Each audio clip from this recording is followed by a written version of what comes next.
Okay, this is a reaction video, unique German fall traditions Americans have never seen before. Well, let's see what these are all about, especially since we're about ready to start spring. Let's get prepared for fall. Please click like, share, and subscribe for Passport 2, as well as for me down here. I would appreciate it. The summer ends and fall begins. There has been quite a few new culture shocks for us as foreigners living in Germany. But there's one that even most Germans don't know exists.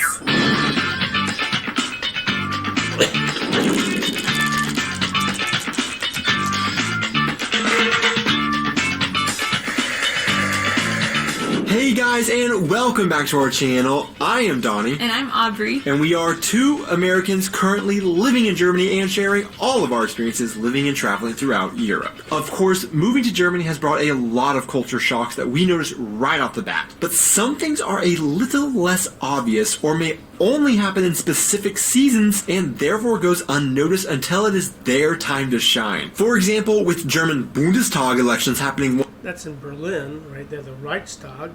once every 4 years, or unique school year starting traditions only happening once a year, there are just some cultural differences you won't learn about a country unless you happen to be there during that time. Well, there are a lot of those types of things going on right now, including one German holiday that involves all the males in one village drinking goat's blood. And that is exactly what we're going to talk about today in our video, Unique Seasonal German Traditions in Our Cultural Experience Expeditions. Drinking goat's blood, that's crazy. Our experiences are definitely specific to where we are originally from, a state in the southern U.S. called Oklahoma, and where we live now in the southwestern German state of Yeah, they're not too far from where I stayed in Frankfurt. They're just to the west. Rhineland Falls. Both of these places have their own unique subcultures that may not be representative of the two countries as a whole. Therefore, let us know your experiences with these things in the comments below and where you're from. Also, if you're from a different country than these two, we want to hear about what these things are like where you live. A new school year has begun in Germany for most school children, and with that brought some very interesting differences we started noticing, including one thing being sold in stores that we had never seen before. This thing also is used on all sorts of back-to-school signs as the symbol of a new school year starting that is very unique to Germany. What we are specifically talking about are called different names depending on what part of Germany you are in, but can be called a Schultüte or a Zuckertüte. Schultüte or a Zuckertüte? What the heck? That looks like something you use to put icing on cakes. First glance, honestly, to an outsider and foreigner, they just look like birthday party hats being sold in stores, but we soon learned they are definitely not that. It seems this tradition varies a lot from region to region or even home to home, so we need you to tell us what you know about these in the comments below. But basically what we have learned is that these are typically cone-shaped bags that are filled with sweets, toys, and school supplies, and they are given to children as they start their very first day of school ever. That's different. I never heard of that before. So not every year on the first day of school, but just that very first day as they are going into the first grade. The ones that we saw in stores can be bought already decorated, but most of the time they are decorated at home by either the parent or the child, depending on their tradition. The kids then take them to school on their first day, and all the kids are able to show each other their Schultüten and how they are decorated because they often reflect their personal interests and personalities. That is different. I will say, I've never heard of anything like that before. Bringing something like that with sweets, stuff like. I mean, usually just bring your in the United States, you just on your first day of school, you just show up and you maybe bring pencils, pens, things like that to write with, and things maybe paper to use, but that's about it. Seems like it makes the whole day a little more exciting and like a major life milestone that they get to celebrate as they begin their long education. But because we never got to celebrate this, we would love if we could get our German viewers to write in the comments what their Schultüte traditions are, how theirs was decorated, when did you open yours, and what was in yours exactly.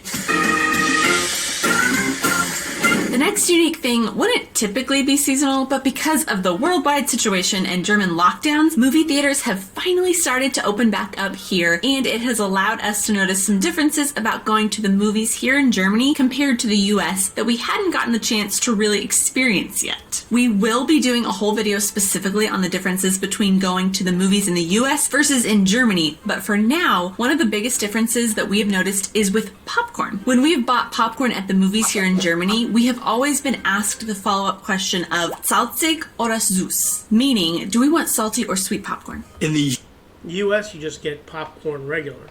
US, we normally are also given an option of what type of popcorn we want, but it usually is butter or no butter. Yeah, it's just butter or no butter. Look, I used to work in a movie theater. You popcorn, you put the corn in, you put the salt in, and then you put the oil in. You cook the popcorn, you pour it in there, and then you serve it, and then you want butter or no butter. It's your choice. But that's just how it's done in the United States.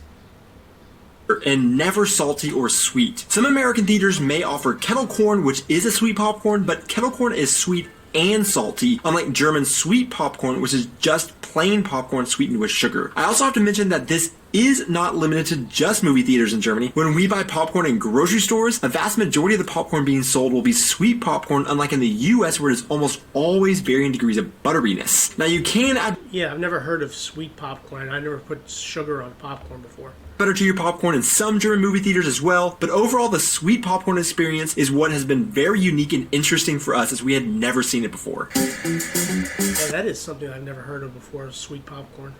German Bundestag elections are upon us, and that has meant that everywhere from the largest cities to the smallest villages, all have been filled with political posters. Off of every street lamp or along every major road, you will find the... Well, that's fine. That's something you see in the United States a lot around November.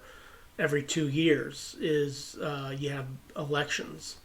These political posters that are small and often have the headshot of a politician with a political slogan. The difference is kind of hard to explain because, of course, we also have political posters and signs around the US once elections are coming up, but German posters just look very different. For one, it is the number of them. Of course, in the US, we are used to seeing posters for mainly just 2 political parties, but in Germany, you see posters for many, many different parties, meaning there are some polls with political signs climbing to the top, all from different parties. The other thing is the size. In the US, it seems that most of our political signs and posters are landscape oriented, but German ones are more like a large piece of paper that are in portrait orientation. There are some large ones as well, but this is what we mostly see. German posters are also only allowed out 6 weeks before the elections, whereas in some parts of the US, political yard signs can just become part of the landscape. Yeah, political signs in the United States come out a lot earlier than 6 weeks before an election. They're out there some months before the invention Of some homes, just like any other yard ornament. When I first came to Germany in 2014 to study abroad and live with a German family, my host mother picked me up to take me to their house, and in that very first car ride, I noticed these political posters hanging on the trees and lampposts. I remember asking what they were because they just looked so unique and different for me, so I didn't even recognize that they were political campaign posters. But the biggest difference are the pictures on many of the posters. Some political parties just have slogans, catchphrases, or political promises on them, but the headshots on the posters are what is the most different for us. Yeah, that's the other thing. You don't see a lot of headshots on American political posters. You just have vote for this, vote for that. That's all it really is. It's not. You don't have the picture of the individual on the poster. A vast majority of political signs in the US are just the names of the politicians without a photograph. For the most part, I think this is just because on the ballot you will just see their name, so they are really drilling the name into your head rather than their face. But German political posters often look like a nice resume photo or an entertainer's headshot of the politician. There is one thing that we have noticed in many small villages around southern and specifically southwest Germany where we live, and actually, I'm really interested in knowing if you are German and not from this region. Do you know what this is?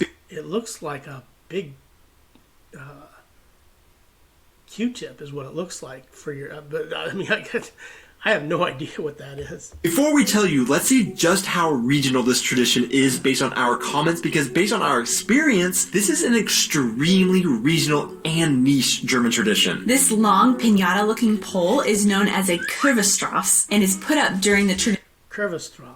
tradition of Curva, which takes place in the September or October timeframe for many villages and cities in our area. Now, here is the thing about Curva. We have talked to many Germans in our area and all have a difficult time explaining what Curva is or why it is even a holiday in the first place. For the most part, traditions surrounding Curva do vary from village to village, with each having their own rituals or even names for the holiday, like Curva, Curb, Kirmes, or sometimes even just Dorfest. It is also kind of hard to find information online about the holiday, but the short story is Curva comes from the German word Kirchweih, or church consecration. Curva is It's celebrated on a weekend after the village church was originally consecrated.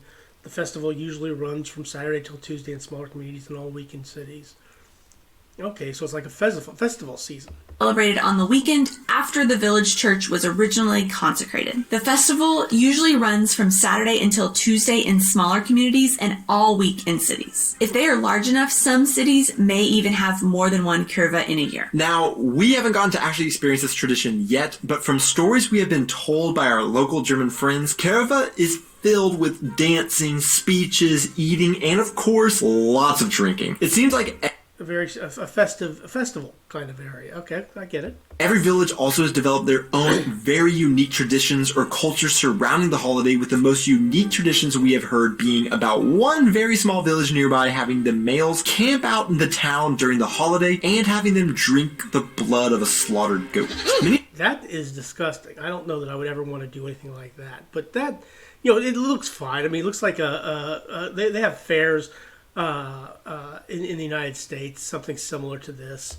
Many of the traditions we have heard seem to have lost their explanation for why they're doing it, besides just, that's just the way we have always done it. But one thing that is fairly consistent amongst all of them is that the unmarried youth in the town decorate a pole with colorful ribbons, and then it will be hung off either the town hall or some other structure in the center of town. Other rival villages will try and steal the other town's Curva, but in the end, they are left out all year as the weather fades away the color of the ribbons and can finally be replaced by a new one at the next year's celebration. That is different. I've never heard of anything like that before, but that is interesting. That is unique. So again, this holiday seems extremely broad and different from village to village. So let us know if your town celebrates Curva and what does it look like for you guys. With us now heading into the fall, we want to know what other things might come up that are fall traditions across Germany that we may never have seen before. Let us know those in the comments. To see who made it. Yeah, that's interesting. Those are some interesting tradition. I mean, like the school thing, that was fascinating. The Curva, that's also interesting. This far into the video, the random question of the week is pumpkin spice everything or pumpkin spice nothing? Which fall Pumpkin spice nothing for me. category do you fall into? Thanks so much for watching this video, guys. Please make sure to hit those like and subscribe buttons, and we will see you in our next video. Cheers!